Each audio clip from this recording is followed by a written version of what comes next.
Good evening. Good evening, everyone. I'm Tracy Glab, Executive Director at the FIA, and it is my pleasure to welcome you to tonight's program sponsored by the Kommareddi family. Thank you. I hope you all had a delightful summer. This is a great way to kick off our fall programs, which you'll hear of a couple of other fall things coming up. And we're so grateful to Dr. Prasad and Jay Kommareddi for sponsoring this lecture. This is the second of the year, and there's more to come in the coming years. Tonight, we have Dr. Madhuvanti Ghose with us for a presentation on Vivekananda to Kallat and back again, developing Indian art at the Art Institute of Chicago. The Kommareddi Family Lecture Series was established by Jay and Dr. Prasad Kommareddi to focus on topics related to art, history, and culture of South Asia. Thank you, Jay and Dr. Prasad, for bringing this lecture series to the FIA.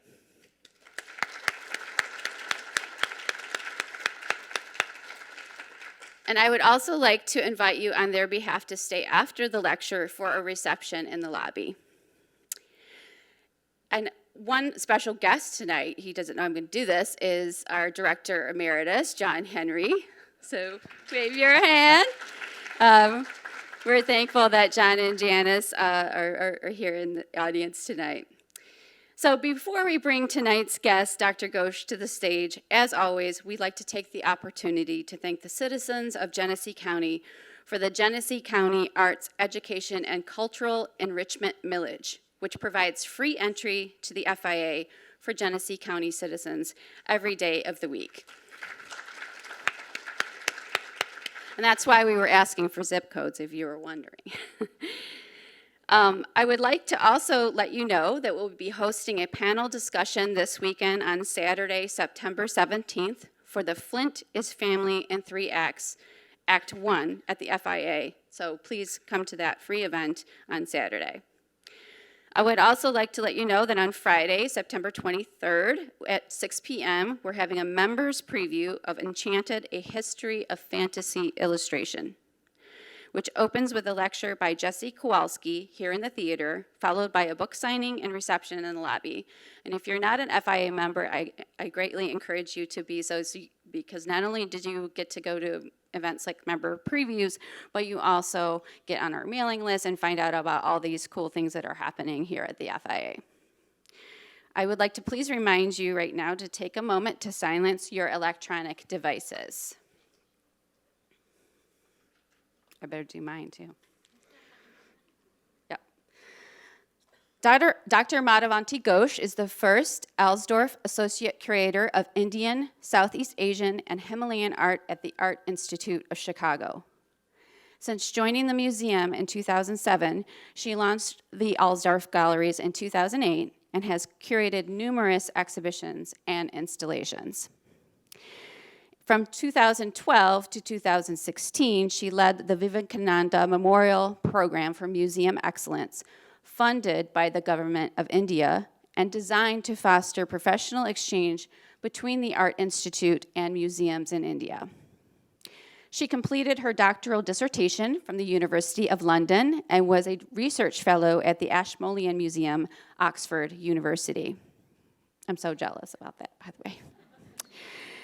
Her current research interests include the art of the Pushtimarg sect, the Indian cultural doyenne Pupul Jayakar, and the textiles of Bengal. Everyone, please join me in a warm Flint welcome for Dr. Madhuvanti Ghose.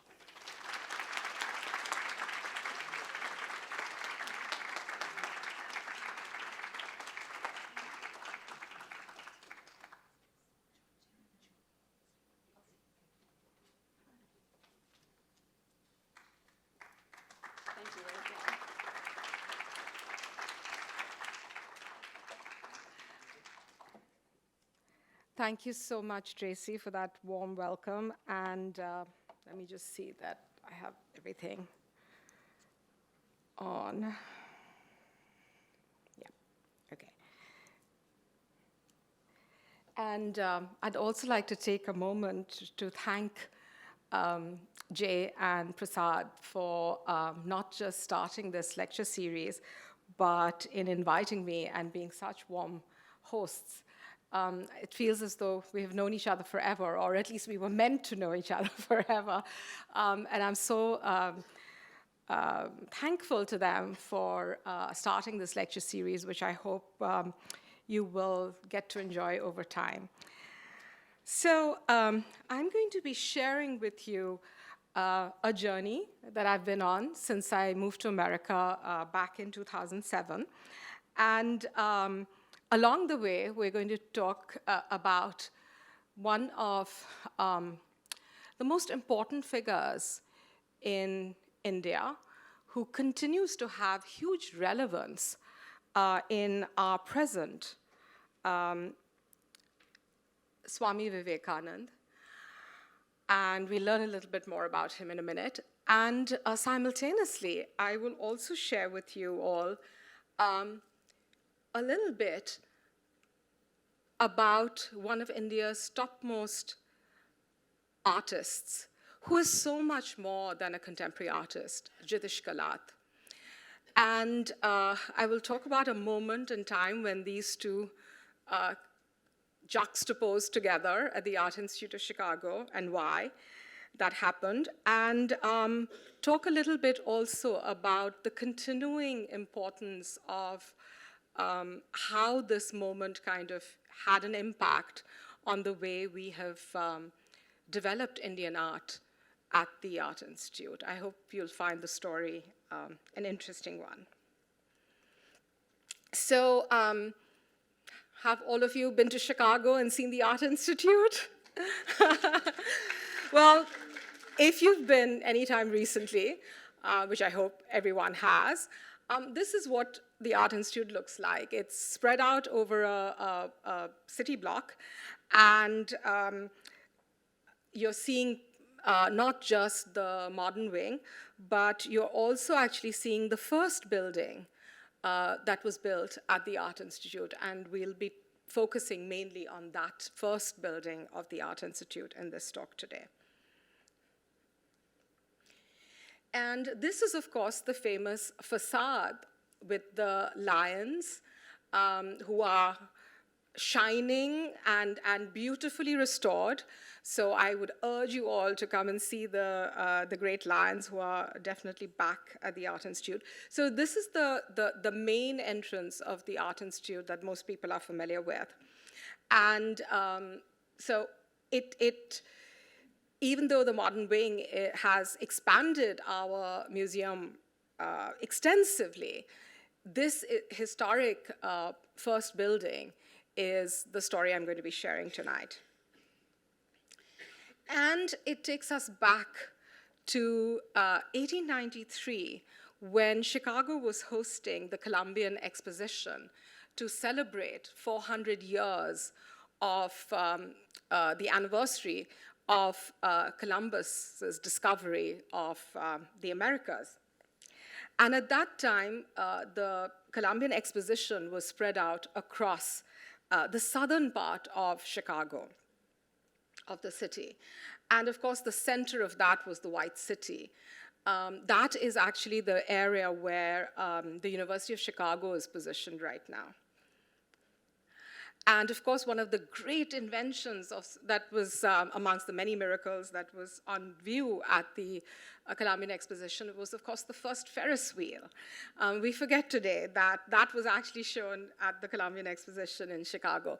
Now, this was a great moment that all the kind of important patrons of Chicago came together to celebrate. I think this is one of the things that I find so remarkable about American cities, is that, you know, all the great families, the great and the good of any community come together, not individually, to bring forward their city.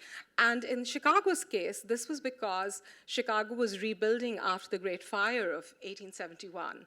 And a lot of the land that was reclaimed with the debris from the fire is, our lakeside right now. And at the center of that lakeside is this building, which, as you can see here, is still being built. This was the Art Institute of Chicago while it was being constructed. Now, the Art Institute already existed, but it was in a different place on Michigan Avenue. During the Columbian Exposition, because a lot of the people behind the Columbian Exposition were also, trustees of the Art Institute, they decided to build this Beaux-Arts building, and with the idea that the Art Institute would occupy it eventually, because we had by then outgrown the previous space. So this brings us to why this building became so important in the history of India and Indians in not just America, but actually the resonance of this moment is much wider than that for the Indian people. And that is because an unknown monk, a Hindu monk, came to this, to a part of the Columbian Exposition, which was the World Parliament of Religions. It was an auxiliary event of the Columbian Exposition. And they decided that this brand new building that was being built for the Art Institute, that they would host the World Parliament of Religions in this building, and the Art Institute would occupy it immediately after the World Parliament was over. And so in September 1893, the World Parliament of Religions was hosted in the empty building of the Art Institute. And that is where an unknown monk from India came, uninvited, and stole the show. And he not only stole the show, but today, very few people remember the rest of the people who came and spoke, and they were all the great and the good, the representatives of all the known religions of the time. And what was very interesting was Hinduism at that point did not have a delegate because it was so difficult to define Hinduism, and we'll talk a little bit more about it in time. But anyway, this unknown monk, who is Swami Vivekananda, came to this World Parliament of Religions, and one speech at the inaugural address, as the last speaker, stole the entire show, and he became the star of the World Parliament, to the point that even all these years later, we're still talking about him. So let's learn a little bit more about him, and what brought him to Chicago, and what was this speech about. So first of all, let's start with where he's coming from. Jay wanted me very much to put in a map, and at the last moment I was scurrying for maps, so I'm sorry for the kind of maps I'm showing you, but anyway, he was from my hometown, Kolkata or Calcutta.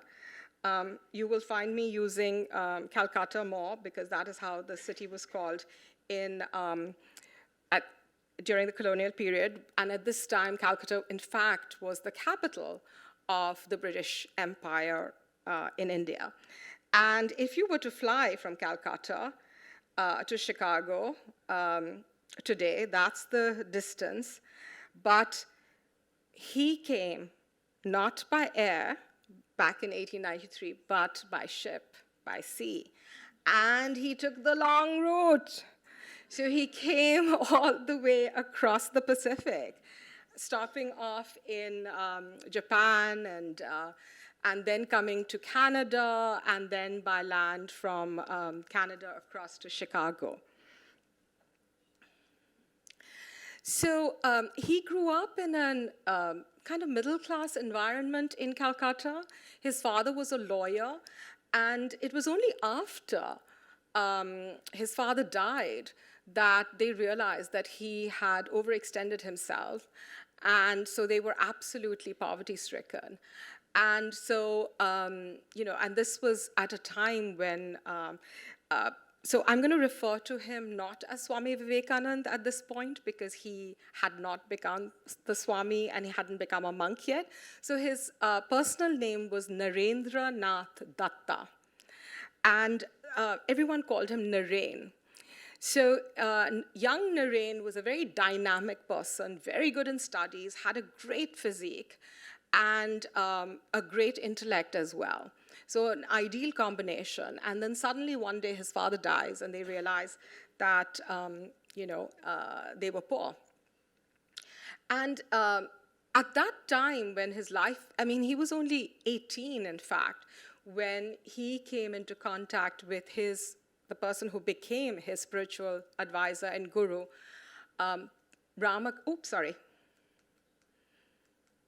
Ramakrishna Paramahansa. Ramakrishna was the priest in this particular temple, which still exists just on the outskirts of Calcutta, the Kali temple at Dakshineshwar. And he was even then known as a bit of a mystic. There was a lot of talk about Ramakrishna amongst the students in Narain's college and amongst his friends.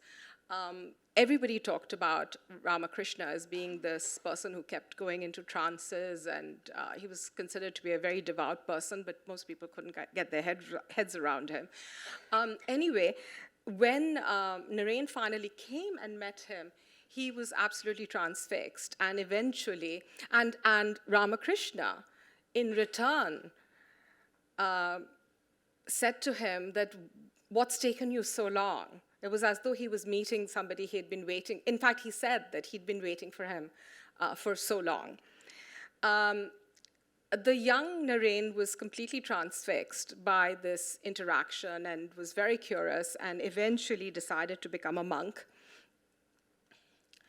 And after his Ramakrishna already, was quite ill, and when he passed away, all the followers of Ramakrishna, led by Narain, they all decided to become monks. And Narain went through kind of several. Usually, when you become a monk, you get rid of your name, your family connections, you give up everything, and you take, to the orange robes. And so he went through, he tried out a couple of different names and eventually settled upon Vivekananda. And he started to do what a lot of monks do, which is to travel around like an itinerant monk. And as he was traveling the length and breadth of India, he was meeting people. And he talks about how he saw real poverty. Because after his father died, he thought he was poor. But he really didn't understand poverty until he started to travel around India. Now, the India that Vivekananda was traveling in is not the India of today. This was an India that was partially ruled by the British and was partially under the British Empire. But it also had a huge number of princely states in it. So this identity of India that Vivekananda was traveling around is, our construct of India. Because what he was doing was going from the Himalayas to Kanyakumari, which is the tip of India, of the subcontinent of India, and discovering it. And then, sometimes he would be hosted by local people, sometimes he'd be hosted by, little potentates, such as the Raja of Khatri. And it was while he was in the south of India that he kept hearing, because he was very articulate. He was, he had read a lot, and his intellect and his curiosity is something that everybody would comment on. So a lot of the people that he was meeting, including many of these Maharajas, all felt that he should go to Chicago. He kept hearing about this world parliament that was happening in Chicago.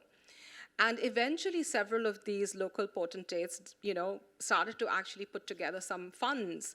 And so his followers all put together funds, and they all decided that he needed to get up on a ship and go to Chicago. And when he eventually arrived in Chicago, as I said before, this was this long journey by sea. He arrived at the end of July, and he had very little money because, most of the money had gone in the passage.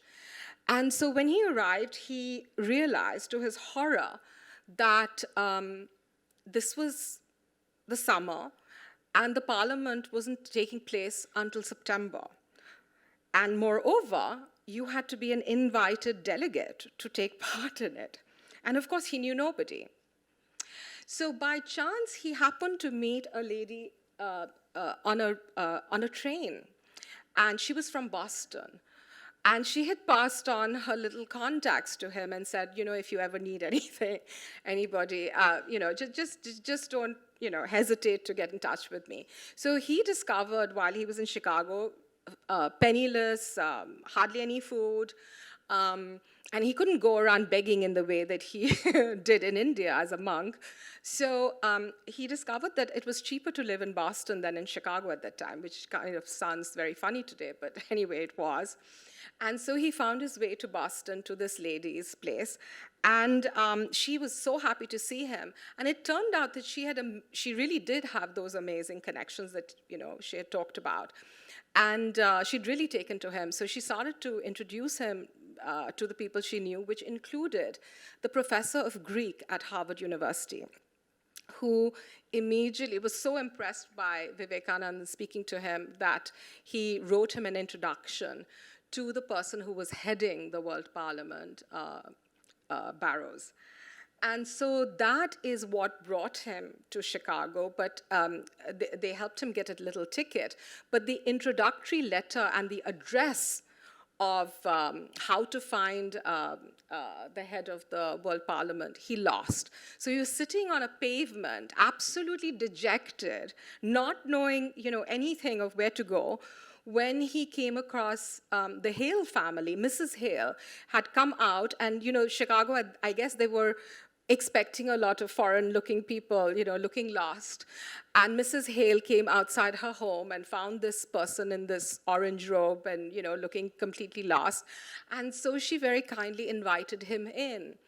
And she and her 4 daughters and her husband became his kind of extended family in Chicago. And she immediately took him to meet this person, the most important person, actually. This was the Reverend John Barrows, who had organized and had slaved over putting together the World Parliament of Religions for over 2 years. And Barrows immediately then gave him an official invitation to the World Parliament, which took place in the newly constructed Art Institute of Chicago, which hadn't yet become the Art Institute. Now, if you've been into the Art Institute's, this first building, which we today call the Ferguson Building, this will not look at all like this. The only bit that you might recognize are the stairs and that front hall, which kind of still, the entrance hall looks a lot like this. But if you go through the entrance hall, you will come across what is today our Fullerton Hall, and that was the space that you see here in this photograph, which was the Hall of Columbus, where most of the important events of the World Parliament took place. And then they had the smaller hall on this side as well, the Columbus Hall, the Hall of Washington, and that is where we have our Ryerson Library today. And in the middle of this is our grand staircase, about which you will hear a little bit more in a moment. So this is what it looked like. At that time, during the World Parliament, the Hall of Columbus could take about 3,000 people. And you can see that underneath this hanging is Vivekananda, kind of like right there at the back. So, the great and the good was speaking at the inaugural session, which happened to be on the 11th of September in 1893. And finally, Barrows turns to Vivekananda and says, if you want to speak, you have to get up and speak now. And he was being very shy. It was like he was blank. And this is, of course, the site of this hall today. He got up eventually because, the inaugural session was about to end. And he went into almost like a trance. And what is really remarkable is that one of the most important speeches that every Indian learns by heart when they are in school, the Sisters and Brothers of America speech, and we'll see little excerpts of it in a bit, was spoken by him extempore. He just got up and he started to say, Sisters and Brothers of America. At that moment, there was a thunderous 2-minute ovation. And then by the time he finished the speech where he talked about universal tolerance, he talked about the fact that all religions actually, came out of the same source. And he talked about the oneness, while previous to him, everyone had talked about how great their faith was and how everyone had to, belong to whatever their, the faith that representative was talking about. And Vivekananda, with his stature, his physique, in his orange robes, look at him, wearing that turban, he was a class act. And all the ladies of Chicago were just swooning every time he would open his mouth. Literally all the reports of the newspaper the next day was only about him and his speech. He had arrived. And whenever there'd be a slow session, there weren't too many, Burroughs kind of would schedule him so that, he'd put him at the end so that people would wait for him. If there was a slow session, they'd, put him in there. And immediately all the ladies of Chicago would turn up to hear him speak. So he really did become the highlight. But as I show you here, he wasn't the only person from the subcontinent present at the World Parliament. There were many other people who were also representing. It was just the fact that they had not found a representative who could speak about Hinduism. And I'd like to take one moment to reflect on that. Why was that? Because Hinduism, what we think of Hinduism today, is not really an ism. The faith of the Hindus, we think of our faith as our way of life. You're born a Hindu. And within Hinduism, within being a Hindu, there are many paths that you can take. And what Vivekananda was able to articulate very cogently was the ancient philosophical basis of Hinduism. And that was his path, essentially the path of Vedanta. And he was the first person in the West, in English, to articulate what was Hinduism.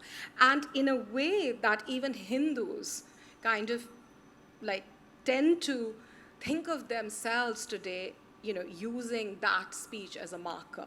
That is why that speech is, even today, learned by rote by every school child. And we remember Vivekananda almost every day, and every little traffic stand would have his statue, or schools and colleges and things would have his name if you were to be in India today. So, as you can see, he really was the highlight. There were all these posters, and everything was about his look. So it wasn't only about what he would say, but he really cut quite a dashing figure as well. And you can imagine what this reception of Vivekananda in America did to the people back home in India who were just beginning to start to articulate their ideas about getting free from the colonial, the might of the colonial empire of the British. Because he brought back a sense of pride when he came back. He stayed in America for 4 years, giving lots and lots of speeches everywhere. He joined a little company so that he could go and speak across the Midwest, and eventually went to other cities as well. And so by the time he came back to India via Europe, he was a star. And there were reports every day in the newspapers. Everybody had read about the 2-minute ovation in Chicago. Even we as children knew about the 2-minute ovation in Chicago after he had uttered the words of Sisters and Brothers of America. So everywhere he arrived, from Colombo in Sri Lanka, where the boat docked, then to southern India, to eventually to his home in Calcutta, he was greeted with such fervor, and there was just such happiness at what he had done with his speeches in the New World. And he really inspired many of the leading the people who were going to be the leading lights of the freedom struggle, whether that was Gandhi, whether that was Tilak, whether that was Subhash Chandra Bose. All of the people who fought for independence in their own ways, in using very different paths, they all were tremendously inspired by Vivekananda. And he, of course, would travel around India and talk to people about the need to stand up and be free. He was also extremely interested and inspired by America. He came back again in 1899 and traveled again. And he had many followers who came and joined him from America, from Europe over time. And perhaps the most famous of the people who came to India as a result was this Irish woman whose name was Margaret Noble, but Indians know her as Sister Nivedita.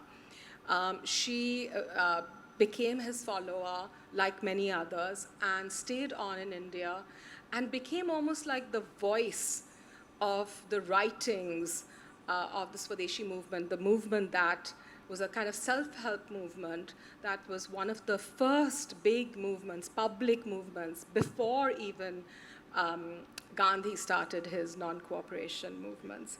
So Vivekananda and Sister Nivedita's writings are very instrumental in influencing Indians at this kind of turn of the century period to take the bull by the horns and start fighting for independence. Vivekananda sadly did not live to be 40. He died at the age of 39, and this is where this is what he leaves behind. Because his exposure to the West, to the World Parliament, changed the way he thought about Hinduism. So he set up his own mission. So he actually got inspired by the missionaries, the Christian missionaries. And so he started his own mission with the monks of Ramakrishna, his guru. And he set up the Ramakrishna mission. And this is where he passed away in Belur Math. And our association with Vivekananda goes right back to this time, because even though Fullerton, the space that is today our Fullerton Hall, with its famous Tiffany dome, has turned into one of the most sacred sites for Indians in this entire continent. When Indians come to America, the one place that they know about is Chicago and the Art Institute and this Fullerton Hall. And they all want to come and stand in this space, which to our security guards who are requested every day to open up this hall, they're constantly befuddled at why people want to come and stand in, like imagine standing at the entrance of this theater and just gazing at an empty hall. But for Indians, the idea of darshan, of viewing this sacred space where Vivekananda spoke, and this is the actual site of that inaugural address, even though it looks very different today, and it was redone in 1898, has become this place of pilgrimage, if you like, this place of darshan.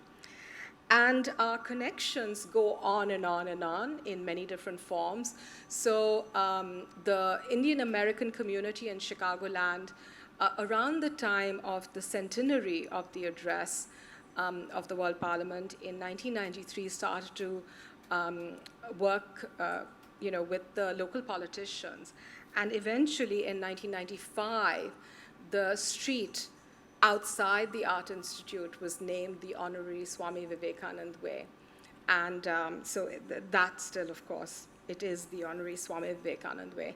And I have to say, even for me, when I came to be interviewed at the Art Institute back in 2006, I didn't realize this, that the street in front of the Art Institute was named the Honorary Swami Vivekananda Way. And my would-be boss and I were crossing the road, and I saw this street sign, and I literally, in the middle of the street, started jumping, because I couldn't, I knew that it was, there was this connection with Chicago, but I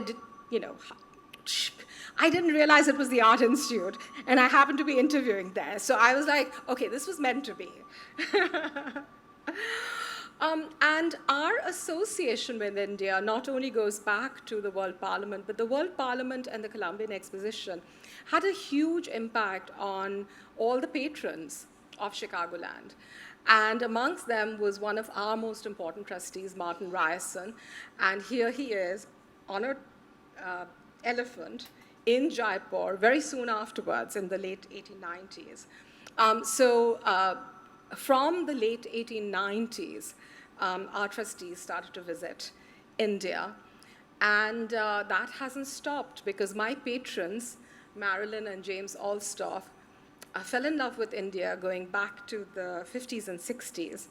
And Marilyn, as a result, not only endowed my position, but she endowed these galleries that are named after the Alsdorfs, and donated a great portion of the art that you see in the Alsdorf Galleries. So this brings me to Jitish Kallat and Public Notice 3, which was the first important exhibition, installation that I did at the Art Institute after opening the Alsdorf Galleries, which is what you saw here. I opened these galleries in 2008, and in 2009, I met Jitish in Bombay. And I want to start by introducing Jitish Kallat a little bit, and then I'll tell you more about the story of this particular work that you see. So, and this work is called Public Notice 3. So Jitish is one of India's most renowned contemporary artists. He emerged in the mid-90s, which is the time when a lot of contemporary artists emerged. So the entire contemporary period of Indian art is really, marked by the 1990s. So what happened in the 1990s to create this kind of changeover generationally of artists? Well, there were several factors. Number one was the fact that in 1991, India's economy completely crashed, and India was forced to liberalize its economy. And that had a huge impact, and it was immediately followed by a series of kind of political events that had huge impact on Indian society, which started with, so 1991 was the economy. 1992 was this very culminating moment when a particular mosque in northern India was dismantled by a group of people. And so this is the Babri Masjid. And following that, an underworld don in Mumbai decided to plant a series of bombs across the financial capital of India, Mumbai, in 1993. And so you had a series of bomb blasts in 1993 that kind of completely shook India, Bombay, of course, and India was never the same again. Now, so you had this kind of moment in time where there was tremendous, sense of, the world that we knew was changing rapidly.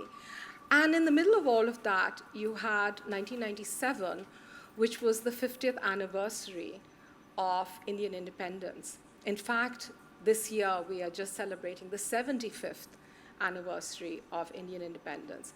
But at that time of the 50th, there was a sense of looking, because people had just gone through the riots, the bomb blasts, everything.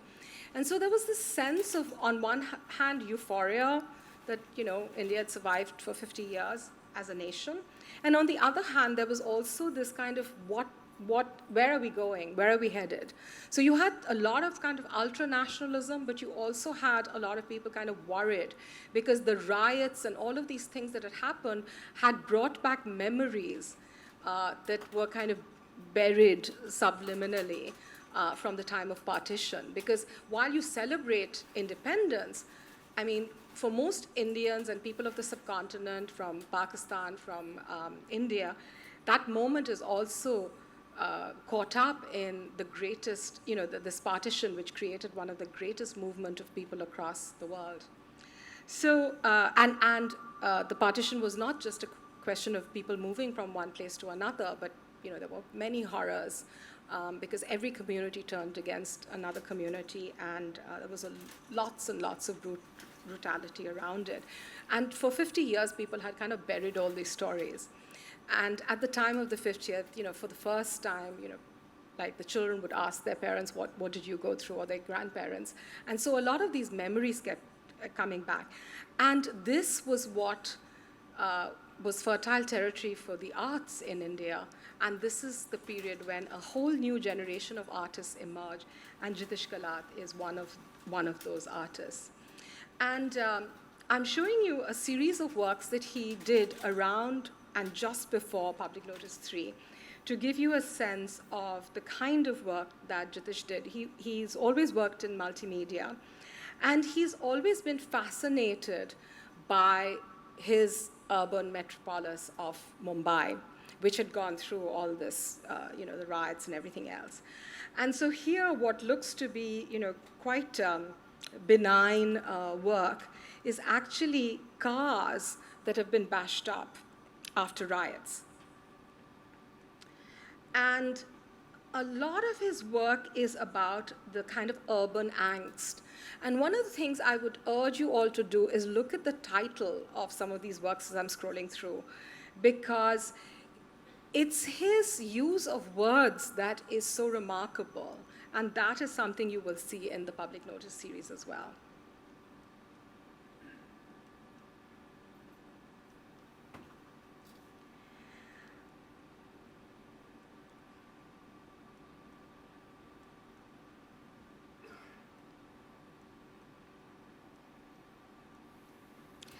And this group of works, Aspect Ratio, is a play. These are lenticular prints, and as you move around, you see the colors of the rainbow in them. So his use of color and working with his palette, as he calls it, is something that goes right back to these, to Aspect Ratio and some of these older works.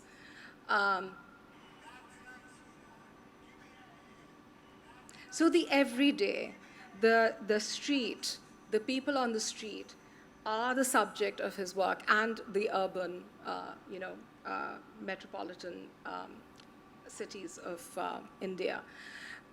This, for example, is really fascinating, annexation. And if you look closely at it, you will see that it is full of creatures who are all eating each other up. And the creatures are actually inspired by the gargoyles on the Victoria Terminus building in Mumbai. So that brings us to his Public Notice series. So as I said before, he is somebody who really understands words, and he plays with words. And in his Public Notice series, these are all based on historic utterances. So Public Notice was the first of these works done in 2003, very soon after riots had broken out in Gujarat. And the words that you see is actually a speech by Nehru, India's first prime minister, at the stroke of the midnight hour on August 14, going into August 15, the moment that India gains independence. And this, for every Indian, we know as the Tryst of Destiny speech. It's a speech full of hope, full of the hope and anticipation of what is to come in this new independent India, before all that, the riots and the and the killing of each other that was happening as a result of the partition. So this is still when hope is alive. And but the way in which Jitish shows this speech, he's doing it in 2003, just after the Gujarat riots in 2002. And so he has burnt the words. The words are on this adhesive, which he has burnt, and your image and the words themselves are all, difficult to read. So, this is how he felt at that moment. And so this became the first of these public notices where he's bringing to people's attention, the hopes and the vision of an India that now seems to be lost. Or at least, we can't see that hope anymore. And this was followed by this work, which is called Public Notice 2, which he did in 2007. And this is based on the speech of Mahatma Gandhi on the eve of the Salt March, which was a march that Gandhi went on, the Dandi March, where he decided to take the path of civil disobedience and break the act that put taxes on salt. So he went to the seaside, he walked to this place and picked up salt, and everybody who walked with him, they all kind of ate the salt, so they broke the tax. And but again, in this case, Jitish has done the words in it looks like literally they're like bones. So he's created these fiberglass sculptures which represent the words, and they're just fragments, bones left. And Public Notice 3, which was the work that he wanted to do in Chicago when he first met me in 2009, takes as its center the speech of Swami Vivekananda from the World Parliament, the Sisters and Brothers of America speech, as its center. Now, he had been playing with this speech going back to the first time he came to America, back in 2004, after 9/11. And that was the first time he was coming to Chicago. Chicago, for every Indian, is associated with Swami Vivekananda. And he had a little show in a gallery in Chicago. And he decided, he thought of that other Indian who had come to Chicago, Vivekananda. And so he decided to put the words of the speech in this triptych, which followed very closely Public Notice, in style. So the first rendition of Public Notice 3 is called Detergent, and he showed it in this format of Public Notice. And later, he showed it at the Guangzhou Biennale, but he took the words and he put it on this staircase, and he showed it in the lights of Homeland Security. And that was the time when, again, he was playing a lot with colors.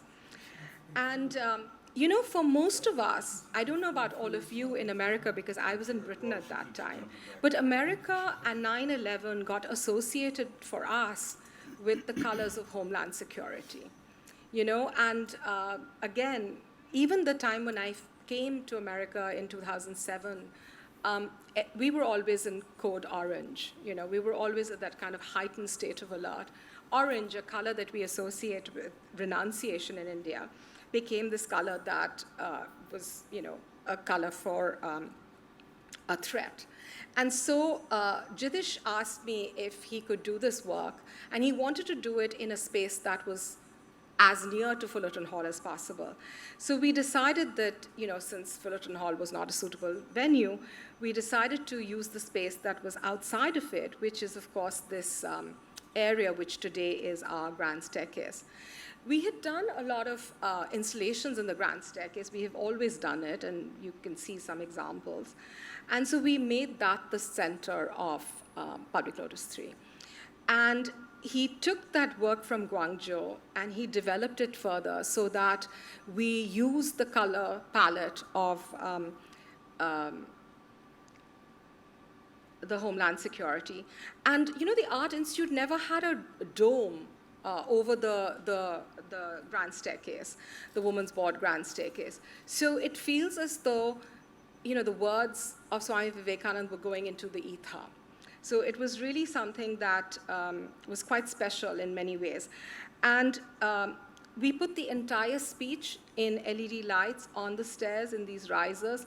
And here is just one portion that you can read. This is a passage from the Bhagavad Gita, which I hope you can read carefully.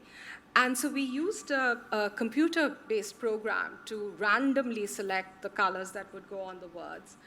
And then we kind of, you know, created this sense of people being captured in the lights, so that people essentially, as they were going up and down these stairs, were constantly in that sense of danger of the Homeland Security colors. And as I said, you know, at that time we were always seemed to be in orange, code orange. Jitish's fascination with colors has gone right back. You know, there are many examples of works that he's done where he's played with the idea of color. And at that time particularly, he was very kind of, you know, thinking about this idea of the colors of his palette becoming, you know, these terror codes, color terror codes. And so he really wanted to develop this in Public Notice 3. And this work became so popular at the Art Institute that it stayed on for an entire calendar year. It was supposed to be on for 3 months. But because so many people wrote in, it was first extended for 6 months and then eventually came down on the 10th anniversary of 9/11. So it became like this, you know, like an ode to 9/11, but it was also an ode to Vivekananda and his words, which really people resonated to, because he was talking about the universal tolerance and how important that is back in 1893. And 9/11 happened 108 years after that speech had been presented. So as I said before, you know, the street has been named after Swami Vivekananda. The hall is forever associated with Swami Vivekananda. But eventually, the government of India approached us, and they had approached us many times before, that they wanted to create, you know, put up a statue to Vivekananda at the Art Institute. And that was really something that the Art Institute, over many years, has not been agreeable to. So eventually, the space outside Fullerton Hall, just like the annex to Fullerton Hall, we were able to put a plaque there to commemorate Swami Vivekananda and the space. And this led to, and the design of that is inspired by one of these photographs of Swamiji with his own handwriting from the time of the World Parliament.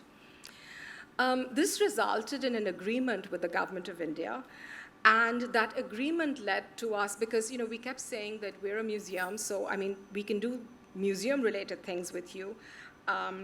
So let's kind of think of Swami Vivekananda as a kind of living memorial to him.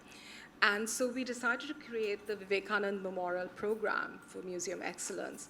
And over 4 years, we had a series of museum professionals come and work with us, both in Chicago as well as in India. And we landed up working with over 30 museums that are all national museums. So initially, it was all these big, big museums and all the Archaeological Survey of India museums. But in time, we started to work with the Anthropological Survey of India museums, as well as those who were you know, in the science museum. So that, you know, the number of museums we kept growing. But it resulted in a tremendous improvement in the museums. We helped them do self-assessments that resulted in lots and lots of different types of changes. And they started to also, start a database of their objects. So, it's work in progress, but as you can see from some of these images, it was a program that was very successful. And that work of the Art Institute with the Museums of India continues. It eventually led in 2019 to this museum summit and to a white paper for the Ministry of Culture. And through COVID, I was running a virtual curating program funded by the US mission to India, which resulted again in a curatorial program for museum professionals across India. And this is our last US ambassador to India, Kenneth Joster. So the impact has been a two-way process. It's always been about us interacting with India and Indians interacting back with us. But it hasn't only been about this kind of government-to-government exchange. And I'd like to just finish by showing you that Public Notice 3 was the first of our contemporary installations, but that was just the beginning. And ever since then, we've had a series of wonderful contemporary art shows. This is Zarina, Paper Like Skin, on showing the works of Zarina Hashmi. Then that was followed by Amar Kanwar's Lightning Testimonies, which is a video installation work. Dayanita Singh, the great photographer, and this is one of her kind of breakout series, which is called Me, Mona, Me, Myself, Mona, the work that she did, her breakout work on the eunuch Mona and her relationship with her. And Nilima Sheikh, Each Night Put Kashmir in Your Dreams, a very lyrical show with these painted banners. And it wasn't just all restricted only to contemporary art. We've also expanded to modern Indian art, which is much, much tougher to do, and that's a whole different story. But it started off with an exhibition that the government of India loaned to us on the paintings of the Nobel award-winning Indian poet, Rabindranath Tagore. He started to paint at the end of his life. And it started with little squiggles in his manuscripts, which he would then, draw around, and which led eventually to, him being one of the breakout artists of Indian modernism. And more recently, I showed the great Indian modern master, M.F. Hussain, in a series of works that were his last works that he did. And again, brings us full circle back to Swami Vivekananda, because amongst this group of works, which are all triptychs, is this particular work where, again, you see Swami Vivekananda in that famous pose, which, by the way, is the pose from that poster from the World Parliament of Religions. So it's Vivekananda and our relationship with India. It just, opens new chapters as time goes on. And in a way, we do other things, but Swami Vivekananda comes back over and over again into our lives. And so it's been a fascinating journey. And I hope that it'll make you curious enough to come back when you come to Chicago next, and to come and see my galleries, which look like this now. I've redone the galleries in 2018, so it'd be wonderful to see you there. Thank you.